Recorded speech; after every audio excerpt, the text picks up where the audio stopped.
अस्सलामुअलैकुम नाजरीन, इस एपिसोड के आगाज में हम देखेंगे कि उस्मान साहब के महल में एलचम खातून अपने वालिद गुंदू साहब से कह रही होती है कि मेरे साथ ऐसा मत करें बाबा, मुझसे ऐसा कुछ मत चाहें। तो गुंदू साहब कहते हैं मैं काई सरदार गुंदुज हूँ एलचम, अगर मैं उस्मान का पैरोकार बन गया तो मेरी तमाम इज्जत खत्म हो जाएगी, लेकिन अगर ये शादी हुई तो मैं और उस्मान बराबर होंगे और तुम उस्मान साहब के खानदान की बहू बनोगी जहाँ तुमको खुश होना चाहिए। तो एलचम कहती है कभी नहीं, मैं इस मर्द से शादी नहीं करूंगी जिसका दिल किसी दूसरी औरत के लिए धड़कता है। तो गुंदुज कहता तुम क्या कह रही हो? तो एलचम कहती है बाबा, बुरहान साहब किसी और औरत से प्यार करते हैं। यह सुनकर गुंदुज साहब कहते हैं तुमको मुंतखब करने का मौका नहीं है एलचम, तुम बुरहान साहब से शादी करोगी, तुम ये हमारी खुद मुख्तारी के लिए करोगी। इस पर एलचम कहती है क्या आपने मेरे गुरूर के बारे में बिल्कुल नहीं सोचा बाबा? सब लोग जानते हैं कि बुरहान साहब किसी दूसरी औरत से प्यार करते हैं, मैं ऐसे आदमी के पास नहीं जाऊंगी जो किसी और को चाहता हो। तो गुंदुज साहब गुस्से से कहते बस बहुत हो गया, तुमने कब से अपने बाप के खिलाफ आवाज उठाना शुरू कर दी? और फिर कहते हैं देखो बेटी, मैंने तुम्हारी माँ और तुम्हारे भाई को खो दिया है, सिर्फ तुम बच गई हो। मैं तुम पर इन्हिसार करता हूँ और तुम ये हमारे लिए करोगी, यह शादी जल्द अज जल्द होगी। तो गुंदू साहब वहाँ से रवाना होने लगते हैं। तो एलचम कहती है बाबा, अगर मेरी माँ जिंदा होती तो वो कभी ऐसा ना होने देती, इससे मुझे ऐसा महसूस होता है कि मैं वाकई यतीम हूँ। यह सुनकर गुंदू साहब मुड़कर कहते हैं अगर तुम्हारी माँ यहाँ होती तो वो भी यही चाहती। और फिर एलचम के बाजुओं को पकड़कर कहते हैं तुम मोहतरमा एलचम खातून हो, काई नस्ब से और हाइमा वालदा की नस्ल से, अब तुम वही करोगी जो तुम्हारे लिए मुनासिब है और हाइमा वालदा के पोते बुरहान साहब से शादी करोगी, लेकिन पहले उस्मान साहब तुम्हारी रजामंदी चाहेंगे। मैं जानता हूँ कि तुम हमारे खानदान के फायदे के लिए सबसे दुरुस्त जवाब दोगी। यह सुनकर एलचम खामोश हो जाती है, लेकिन उसकी आंखों में आंसू होते हैं, जबकि दूसरी जानब बुरहान भी शदीद कर्ब में मुब्तला होता है और निहायत परेशान होता है और उसे कुछ समझ नहीं आ रहा होता कि वो क्या करे, और उससे होलोफिरा का हार जमीन पर गिर जाता है। बुरहान उस हार को उठाता है और उसे देखते हुए कहता है मैंने तुमको इस हार की तरह तोड़ दिया होलोफिरा, मैं तुम्हारी और तुमसे अपनी मोहब्बत का ख्याल नहीं रख सका। और फिर उठकर अपनी नशिस्त पर बैठ जाता है और कहता है अब अगर मैं सब कुछ छोड़ दूं सरदार बुरहान से और शहजादे बुरहान से, अगर मैं सब कुछ छोड़ दूं तो खुद को आजाद करूं और तुम्हारे पास आऊं, लेकिन मैं ये नहीं कर सकता। और फिर अपनी तलवार निकालता है और उसे देखते हुए कहता है मैं इस ख्वाब के साथ बड़ा हुआ हूँ, मैं अपने खून का हर कतरा अपने बाबा के ख्वाब के लिए अलाई कलमतुल्लाह के लिए निकलने की कसम खाई है, लेकिन मैं चाहता था तुम्हारे साथ इस रास्ते पर चलूं और तुम्हारे साथ अपने ख्वाबों को पूरा करूं, और अब वो चाहते हैं कि मैं अपने ख्वाबों को छोड़ दूं और अब वो चाहते हैं कि मैं एलचम खातून से शादी करूं। ए अल्लाह, मुझे कोई रास्ता दिखा, मैं क्या इंतखाब करूं, रियासत या अपनी मोहब्बत को? मेरी मोहब्बत यकीनन बहुत ज्यादा है, लेकिन रियासत हमारी मोहब्बत से भी बढ़कर है। गवर्नर की बेटी, बहुत से लोगों ने अपनी माओ, अपने बच्चों और अपनी जिंदगियों को छोड़ दिया, अब ये मेरा इम्तिहान है, मेरी तुमसे मोहब्बत का इम्तिहान है। उस्मान के बेटे बुरहान की मोहब्बत कुर्बान हो, बस के रियासत कायम रहे।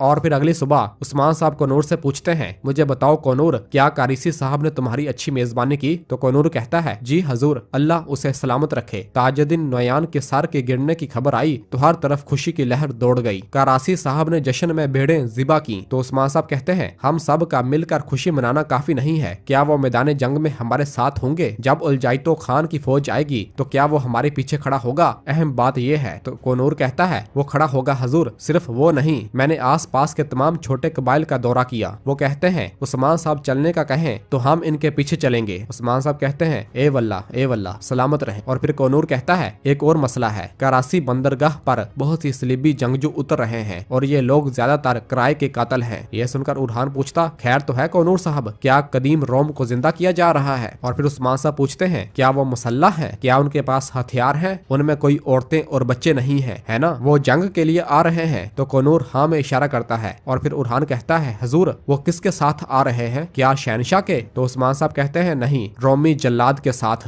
और फिर कहते हैं हम इसके बारे में किसी को नहीं बताएंगे। बुरहान कोनूर तैयारियां करो, बंदरगाह पर जाओ, हमें वहां से कुछ पता करना होगा। तो बुरहान कहता है जो आपका हुक्म हजूर। और फिर उस्मान साहब बुरहान से कहते हैं बेटा अभी तुम सिर्फ खबर लेने जाओगे, बहादुरी दिखाने की कोशिश न करना। तो बुरहान कहता है ठीक है हजूर। और फिर बुरहान और कोनूर वहां से रवाना हो जाते हैं। कितने में ही बुरहान भी इजाजत लेकर उस्मान साहब के पास आता है और आकर सलाम करता है और बताता है, हजूर ताजुद्दीन नोयान का मददगार अब्दुल कासिम का मकाम मिल गया है, वो 10 मंगोल सिपाहियों के साथ छुप गया है। उस्मान साहब कहते हैं, हम इस कुत्ते से बहुत कुछ जानना चाहते हैं और रोमी जल्लाद वो बड़ी तेजी से तैयार हो रहा है, ऐसा लगता है कि वो हमें बहुत ज्यादा नुकसान पहुंचाने वाला है, लेकिन इससे पहले इस मंगोल की किताब को बंद करते हैं। और फिर कहते हैं, गुंदू साहब को खबर दो, हम निकल रहे हैं। तो बुरहान कहता है, जो आपका हुक्म हजूर, और वहां से रवाना हो जाता है।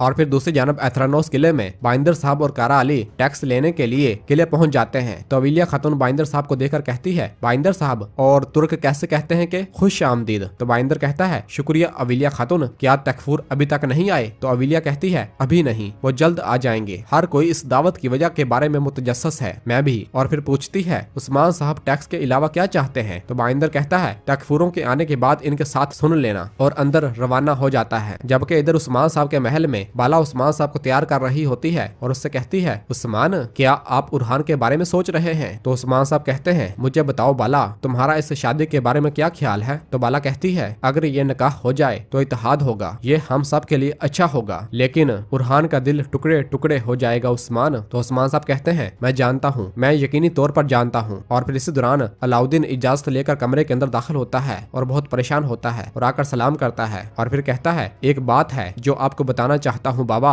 और कहता है, अम्मा बाबा, आप मुझसे नाराज होंगे, लेकिन मैं चाहता हूँ कि आप दोनों पहले मेरी बात सुने। यह सुनकर उस्मान साहब पूछते, क्या हुआ बेटा, हमें बताओ। और फिर बाला पूछती, क्या इसका ताल्लुक गोंजा से है। वो कहते हैं कि वो लापता है। तो अलाउद्दीन बताता है कि गोंजा गायब नहीं है, वो यहाँ महल में है। यह सुनते ही उस्मान साहब कहते, ये तुम क्या कह रहे हो अलाउद्दीन, गोंजा यहाँ क्या कर रही है। तो अलाउद्दीन बताता है, गोंजा खातून, कल गोंजा खातून यीनी शहर में बताने आई थी कि ताजुद्दीन कल बाजार में आया था। जब एक औरत ने मुझे कत्ल करने की कोशिश की तो इसने खुद को मेरे सामने फेंक दिया। ये सुनते ही बाला और उस्मान साहब बहुत परेशान हो जाते हैं। अलाउद्दीन मजीद बताता है कि वो जख्मी है। ये सुनकर उस्मान साहब कहते हैं, बेटा, क्या तुम जानते हो कि तुम क्या कह रहे हो। हैं, गरमियान के बेटे याकूब साहब की बेटी, अब कहते हो कि वो यहाँ है और वो महल में है। और कहते हैं, अलाउद्दीन, क्या तुम जानते हो कि इसका जख्मी हालत में यहाँ होने का क्या मतलब है। मेरी तरफ देखो, मेरी आंखों में देखो। तो अलाउद्दीन कहता है, मैं जानता हूँ हजूर, लेकिन मेरे पास इसके अलावा कोई हल नहीं था। महमद, इसने गोंजा से कहा कि अगर उसने मुझसे बात की तो वो उसे मार डालेगा। मैं इस वक्त तक किसी को कुछ नहीं बता सकता था जब तक कि वो ठीक नहीं हो जाती। तो बाला कहती, क्या वो ठीक है, वो अब कहाँ है। अलाउद्दीन कहता है, इसका जख्म संगीन था लेकिन वो अब ठीक है, वो उलगन खातून के कमरे में है। ये सुनते ही उस्मान साहब अलाउद्दीन को गर्दन से पकड़ लेते हैं और कहते हैं, अलाउद्दीन अली बेटा,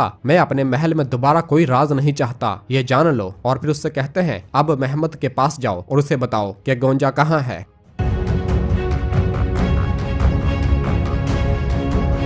जबकि दूसरे कमरे में उरहान तैयार हो रहा होता है कि इस दौरान मालहून कमरे के अंदर दाखिल होती है और कहती है, प्यारे उरहान। उरहान कहता, मैं सोच रहा था कि माँ कब आएंगी। मालहून कहती है, मैं चाहती थी कि हम माँ और बेटा थोड़ा दर्द बांटें। तुम कब बड़े हो गए कि तुम पहाड़ जैसे मकसद का सहारा बन गए। तो उरहान कहता है, माँ, मैं जानता हूँ कि आप क्या कहना चाह रही हैं, आप शादी के मसले पर बात कर रही है ना। तो मालहून कहती है, मेरे प्यारे, मेरे सूरज, मेरे बहादुर बेटे, मैं जानती हूँ कि आपका दिल क्या चाहता है, लेकिन आप उस्मान साहब के बेटे हैं। आपका सबसे बड़ा काम यह है कि इस रियासत के ख्वाब में आप पर जो कुछ आता है इस पर इत्मीनान जाहिर करें। तो उरहान कहता, क्या यह भी मेरा ही काम है कि मैं अपने दिल को दो पत्थरों के दरमियान कुचल दूं, है ना। तो मालहून कहती है, इधर आओ मेरे बेटे, यहाँ बैठो। और उरहान और मालहून बैठ जाते हैं और मालहून कहती है, बेटे, आपने एल्चम खातून को देखा है, वो बहुत ज्यादा खूबसूरत और अक्लमंद है। इनका नसब और करदार हमारे हसबो नसब से मिलता है। वो आपकी परेशानियों में शरीक हो सकती है और पहाड़ की तरह आपके शाना बशाना खड़ी हो सकती है। वो एक ऐसी खातून है। तो उरहान कहता है, हाँ ठीक कहा माँ, आप तो हमेशा से एक तुर्क आदमी की बेटी को अपनी बहू बनाना चाहती थी। तो मालहून हंसती है और कहती है, आह मेरे बेटे, आह, अहम बात ये नहीं कि आपकी माँ क्या चाहती थी, बल्कि ये है कि आपका मकसद का मुस्तकबिल क्या चाहता है। मैं जो भी चाह रही हूँ इसी वजह से चाह रही हूँ। तो उरहान कहता है, अच्छा तो फिर मुझे बताएं आप, जब मैं होलोफिरा से मोहब्बत करता हूँ तो मैं हाँ कैसे कहूँगा, मैं होलोफिरा के अलावा किसी और को अपनी बीवी कैसे कहूँगा माँ। तो मालहून कहती है, मेरे बेटे हम अपने दिलों में रियासत के ख्वाब से ज्यादा